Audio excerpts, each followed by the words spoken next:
Hey guys, it's Elle. Welcome back to my channel. Today I am going to be sharing my January wrap up. So in January I read 16 books, which is pretty awesome.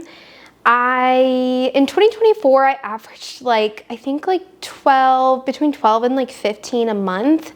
And in 2025 I really want to make more of an effort to get to 20 or higher, in that range, above 15, just because I am reprioritizing my priorities and reading. I'm slowly getting back into physically reading more and just loving reading right now. I'm in a very reading mood. So I read so many amazing books in January. The first one I listened to on audio was There With You by Samantha Young. I gave this book 5 stars and it was so good. This is the first book in her Adair family series, or no, I think it's the second book actually, but it was so good. This is a single dad nanny romance.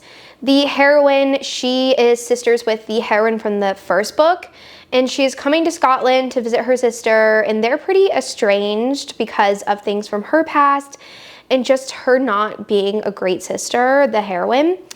And so she is trying to reconnect with her sister and prove to herself that she has changed. And the hero is best friends with the heroine from the first book and the hero from the first book. They're all in the same friend group. And he needs somebody to watch his 2 kids. And at first, he does not want the heroine to nanny his kids because he knows about her reputation. But he begrudgingly agrees, and she ends up staying at his house, in this cottage in his backyard. And it is so good. This one is so angsty and forbidden because he's also older than her and he doesn't want to take advantage of her. And his kids are growing such a connection with her. So he really has to figure out, is this something he could really see himself being in this relationship in the future and all of that good stuff. And this book was so good. The audiobook was amazing. I loved it so much. 5 stars, so good. Highly recommend. The next book I read in January was probably one of my favorites. Again, I listened to another audiobook, and that is Lights Out by Navessa Allen. This book is so good. It is a stalker romance. I gave this one 5 stars. Just loved this so much. So the heroine, she loves watching the hero's videos. He does these sexual videos online and he has a ton of views, and she always comments on his videos you're so hot and all this stuff. And he figures out that she is actually the ex of his best friend / roommate, and that she is attracted to him. And so he starts stalking her and following her and kind of making it known to her that he is watching her. And she freaks the F out, just oh my God, is this really happening? And so they kind of go into this cat and mouse game of he's watching her, she knows he's watching her, but she's not creeped out by it. And it is fantastic. I love this one. One of the scenes in this book is literally he is doing one of his sexy scenes in her house on her bed. And she's like, is that my bed? It's insane. And she also doesn't know his identity, the identity of the masked stalker for a lot of the book. And it was really good. And there is some suspense in this one with a plot line that was really fun. And I really enjoyed this. The audiobook was fantastic. I'm pretty sure either Sebastian York or Jacob Morgan narrates this audio, and it was fantastic. Highly recommend. This was so good, on the lighter side of a dark romance. Then I received an arc of Steal My Heart by Laura Pavlov. This is the first book in a new series by her. This is a workplace lawyer romance. So the heroine is the daughter of the hero's boss, and she just got out of law school, and she is going back to this small town where she didn't grow up there, but her dad owns this law firm there. And she is starting working out there, and the hero is her mentor. And he just thinks that she is a rite of passage for this company, that she didn't really work or deserve to get the spot on this company. And so that like has a lot of friction and tension between them. So it's also kind of like hate to love, but this one was really, really cute. I love this whole new host of characters that we get to see. And the hero is actually sisters with one of my favorite heroines from the Magnolia Falls series, Beating Heart. And it was just a really cute, like, hate to love workplace romance. I love that she like proved herself to him and was like, actually, I got a better IQ, or got a better, not IQ, it's like the law school test. Like, I got a better score on that than you. I graduated top in my class. Like, I deserve to be here. And they would do these really hilarious, I think it was either badminton or what's like the other one, like the paddleboard one, like tournaments, and they would be on a team together and just like kick ass, and it was so funny. And I just thought this was really cute and adorable, and I love that the hero really fell first for the heroine. This one I'm gonna give 4 stars. It was a good solid start to the series. I did think, I don't know, some of it was like a little like with like her being like the daughter's boss and stuff. Like, it did irk me a little bit at times, but it was just such a cute romance, and I really enjoyed it, and I'm really excited for the next book. Then I read probably one of my favorite romances of the month, which was Stealing Sunshine by Hannah Cohen. This is a sapphic small town romance, and oh my god, guys, this was freaking amazing. Like, I love this so much. I don't normally read a ton of sapphic romances. I really want to get into more of them. Like, I've loved so many of them that I've read, like Serpentine Valentine and One Last Stop by Casey McQuiston. And this one I just thought was so unique and so well done, and I loved it so much. So our heroine, I forgot her name. Let me see if I can find it. One of our heroines. Okay, so I think her name is like Lily. Oh no, it's Daisy. Oh my gosh. Daisy, she is moving to the small town to start her job as a teacher, and she's staying with her brother at the time. And her brother and his girlfriend are just like making a lot of noise at night, and it's getting a little awkward. And so he asks his whole friend group, because this is like the 4th book in the series, and you don't have to read it in order. I did not read this book in order. Anyways, he asked his friend group, like, hey, like, my sister needs somewhere to stay until she can find an apartment. And the only one who offers up a place to stay or has room is Bryce, our other heroine. She is very grumpy. She is a tattoo artist, and she has had a crush on Daisy for years, but has never crossed that line with her. And even though like Daisy is super attracted to her, she just like doesn't feel comfortable making a move on her. And so Bryce begrudgingly agrees to have Daisy stay with her.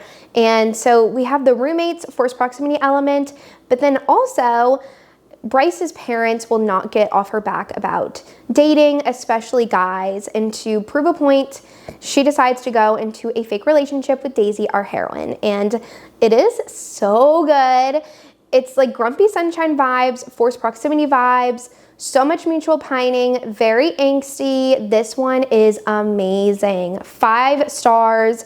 One of my favorite reads of the year, I feel like. It was just so solid.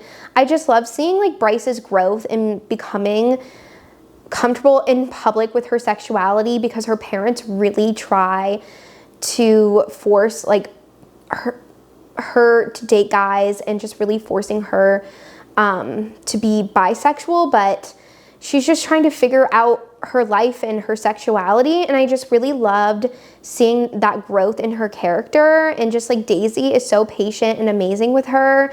And there were so many really great spicy scenes with like a tattoo scene. And I just love this so much. Highly, highly recommend. The audiobook was amazing too. So definitely go check it out. Then I finally read The Cinnamon Bun Bookstore by Lori Gilmore. This was so much fun. I really loved it. It's a cozy mystery, and the heroine, she is just feeling like she's in this kind of like stop point in her life. She's about to be 30. She isn't dating anyone. She isn't getting married anytime soon, and she just feels kind of stuck. And she kind of goes into this like mystery like adventure with the hero, who is a fisherman, and they're trying to like figure out who is leaving these cryptic messages. in her bookstore, and she's always kind of had a crush on the hero, but never, you know, went for it with him. And so they go on this like crazy adventure trying to figure out what these like cryptic messages are, and they fall in love in the process. And it is so, so cute and adorable, and I loved it so, so much.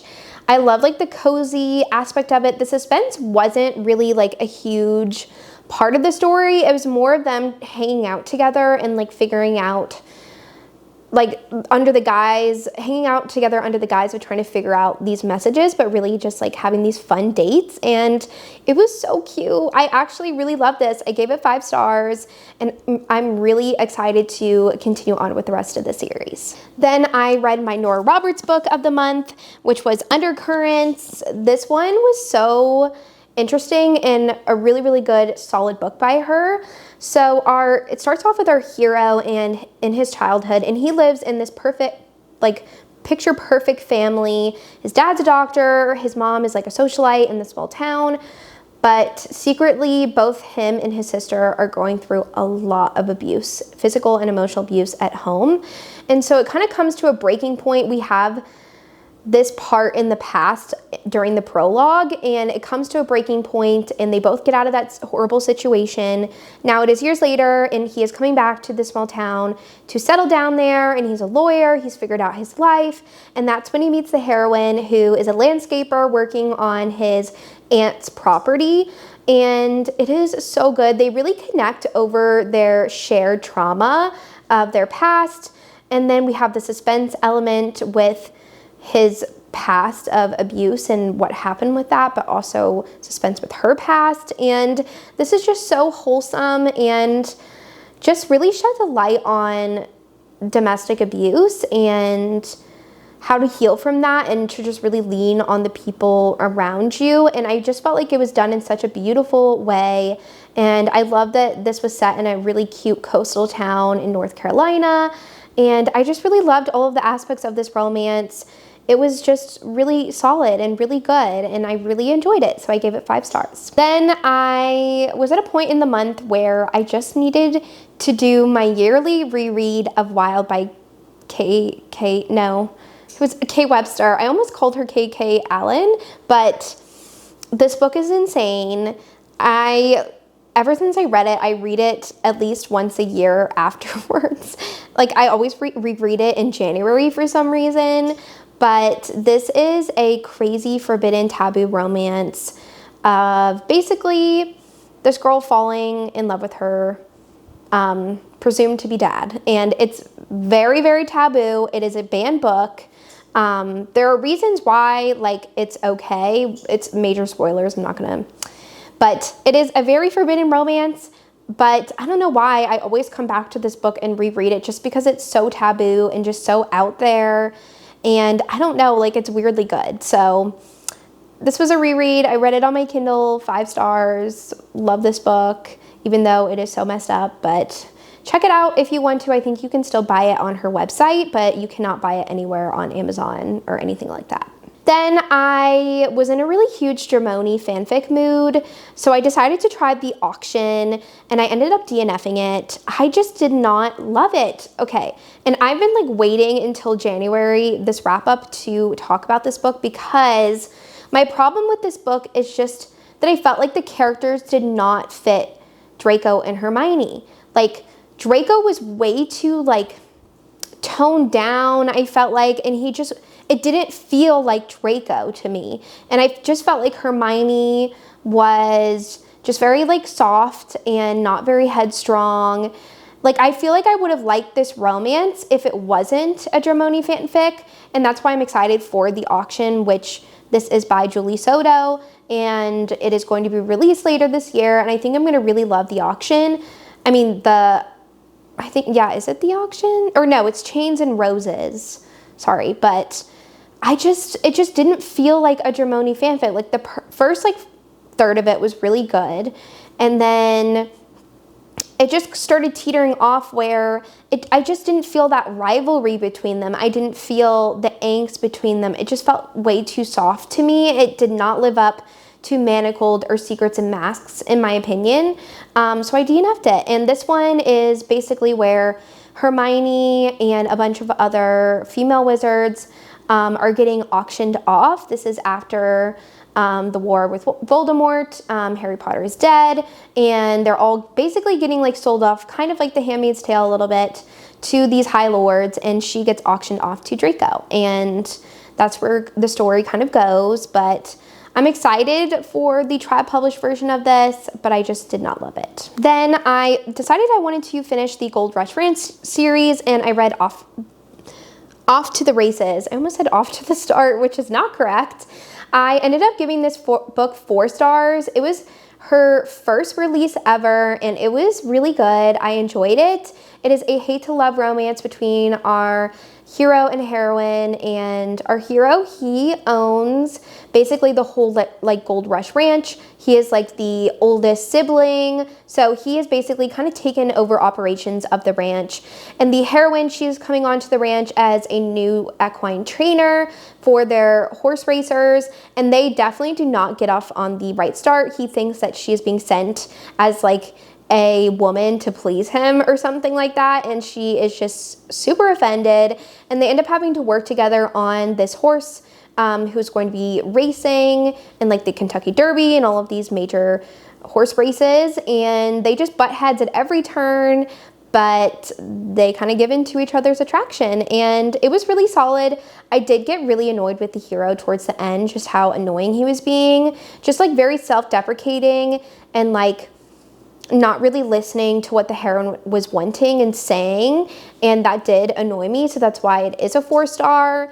And it's definitely not Elsie Silver's strongest work, but it's a great first book for her, and I did really enjoy it. The audiobook was great, and it was a quick, fun read to read during January, so 4 stars. Then I decided to pick up So Wrong by Abby Millsaps. I ended up giving this one 4.5 stars. It was very, very good. This is a Why Choose romance.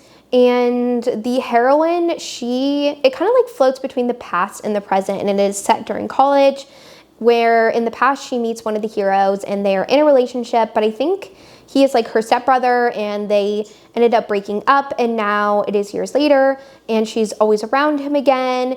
And one of the other heroes, he gets in a really bad accident. I think he's like a football player, and they end up like starting to fake date because he needs to get like his mom off his back, and so they end up all like spending a lot of time together, and it's a very character driven book, so that's why it's like not a lot is happening. It's very much like character driven, but it was a really good Why Choose romance. I really enjoyed it, and I'm excited to continue on with the rest of the series. I listened to the audiobook and it was really good, and I'm excited to see, because we did get to see a new hero at the end of this book, so I'm excited to see like what is going to happen in the next book. But it's a really great start to a new Why Choose romance series, and I'm excited to continue. Then I have a really excited book, which is The Moon and His Tides. I received an ARC of this book to review by Gianna, and I'm actually on her ARC team, which is super exciting, and I love this so much. I gave it 5 stars. It was fantastic. This is a MMF, like very spicy romance. So one of our heroes, Sebastian, who we follow primarily in this first book, he is from Italy, and he moved to London because he really wants to become an actor and a screenwriter. And so he starts chauffeuring and driving the heroine, Savannah, who is a London socialite, and she is also married to one of the most famous actors in the world. And he makes his attraction known to her, and they kind of have a moment together in the car. And later that day, he ends up meeting her husband, and he's like, you know, I know about what you did with my wife. And Sebastian's like, what? Like shocked. And he's like, yeah, we're in an open relationship, and I'm attracted to you too, and we want you to join us in our marriage as like a poly romance and relationship. And so Sebastian agrees, and he moves into their house and joins their relationship. And they're also helping him get his movie off the ground and fully fund it and all of this stuff. So it's very like whirlwind romance and super spicy. So in this first book, we just have a lot of spice because that's just kind of the nature of the romance at the moment. And some things I did struggle with this was just that I felt like Savannah was very selfish at times, just wanting all of the tension on her during the relationship when Adam and Sebastian were forming a really solid relationship, but she would get so jealous, like would not want them to be doing that, like just wanting the attention on her. And I really love seeing like Adam's growth in this, and I'm really excited to see the payoff in the next books, because this one does leave off on a cliffhanger because it is a trilogy. And I just love Sebastian so much. He's just so innocent, so sweet, so open-hearted, and just like, oh, I just love him. He is so baby girl, and I love him. And I just felt so bad for him in this book specifically. But this book is a wild ride. We have the London socialite aspect of this one, but also it's just super spicy, of course, and it was fantastic. I love this one. If you want a very angsty, just like heart-throbbing romance with a lot of mess and angst, I would pick this up because it was so good. Then I probably read one of my favorite books of the year, which was Business Casual. I listened to this on audio, and y'all, this book is so good. This book is so much better than all of the rest of the books in the series so far that I've read. I've only read the first two, not the third one, because I heard people don't like it, but this book is so freaking good, and I am so excited for the newest release, First Time Caller, that's coming out later in February. Oh my god, this was amazing. So our hero and heroine are kind of friends, kind of enemies. They're just like, they see each other around, they're acquaintances, and on the night of, I think it's the heroine's brother's wedding, she kind of makes it known to him, like, I want to have a one-night stand with you. And he is like, what? Like, he's gagged. He's gagged. And he's like, I didn't even know you felt this way. And he kind of like shuts her down and is like, no, like, not right now. Even though he's insanely attracted to her, he was just so shocked. And she's just kind of like, okay, whatever. And so they kind of start hanging out more and more in this small town, and they end up going for it and having a one-night stand. And it is like incredible, amazing. And they end up catching feelings for each other, and they're like, what do we do? And so they kind of enter this like friends with benefits type situation, which normally I don't love that trope. But if it's done right, like in Business Casual, it's amazing. And they just like dance around each other this whole book with their feelings for each other, and it is so good. I don't know how I can describe this other than I'm obsessed, and I literally love Charlie and Nova so much. She's also a tattoo artist, and this book is just so good. Like, I don't know how else to describe it. Like, you just need to go read it because it's amazing. It's so good. I loved it so much. And she is also, like, her brother is best friends with the hero, so there's that element of like forbidden aspect, super angsty, and just like, oh my god, this is so freaking good. I ate this book up. It was amazing. Okay, and then towards the end of January, I binge read the Monsters trilogy by Rena Kent. It is a mafia romance Russian Bratva series. So the first book is Blood of My Monster. I think I gave this 4.5 stars. This is an fantastic mafia romance series. I haven't read a mafia romance series that I've been addicted to this much in such a long time, and this is so good. So the heroine, she lost most of her family, like they were all killed, except her like grandmother and her uncle, and they're like, you need to enlist in the army, the mafia army of this guy, to get back at him and get intel on like what happened with our family's deaths. And so she does, and she becomes the right-hand man to the hero, but she is under the guise as a man. So nobody knows that she is a woman until they have this like epic battle scene, and she gets injured, and the hero figures it out. And like, it's so good. Oh my god. And he has kind of been like obsessing over her, but was like, no, I'm not really like attracted to guys. But then once he figures out she's a woman, he is completely gone for. He is like the typical Rena Kent hero, like stalkery, very dark thoughts, but completely obsessed with his woman. And I love this so much. And I love that once he found out that she was a woman, he didn't just immediately be like, oh, you can't be in the army. No. She is in the army. She is right by his side the whole time with all the crazy stuff that happens in these books. It is amazing. Like, I love this series so, so much. I binge listened to the whole series on audio in like 3 days. It's so good. So this one I gave 4.5 stars. And then Lies of My Monster is my favorite, which is the second book. I gave it 5 stars. And then Heart of My Monster, the third book, 4.5 stars. So these are all amazing mafia romances, an amazing mafia romance series. Highly, highly recommend. And the last book I read in January was a historical romance. I was in the mood to read a historical, so I decided to pick up Lady Isabella's Scandalous Marriage by Jennifer Ashley. I listened to this on audio, on Hoopla, and oh my God, this is so angsty and so messy. It is a marriage inconvenient, no, it's Marriage in Trouble. The hero and heroine were married for a long time, and then 3 years ago she decides to leave him because he just goes into this dark spiral of drinking and just like not being the man that she married and, you know, he promised he would be for her. So now it is years later and she's kind of coming back into society, and everyone knows in society that they're separated, and she's visiting him, and so things start happening from there. And that's all I'm gonna say. But it is such an angsty, messy romance, and to just see them like come back to each other after being away for so long, it's just so good. And there's this mystery because he's an artist and somebody is selling knockoff paintings of his, so that's why she came back. But then they fall in love again, and it is so good. So love this and gave it 5 stars. All right, well, that is it for my January wrap up. I've read so many amazing books in January. Like, January was stacked, and it is setting, hopefully, an amazing precedent for the rest of 2025. I think my favorite read was probably Stealing Sunshine or Business Casual or Moon in His Tides. I just read so many, I can't pick one, but let me know what your favorite is off of this list or what your favorite read of the month was. I would love to know.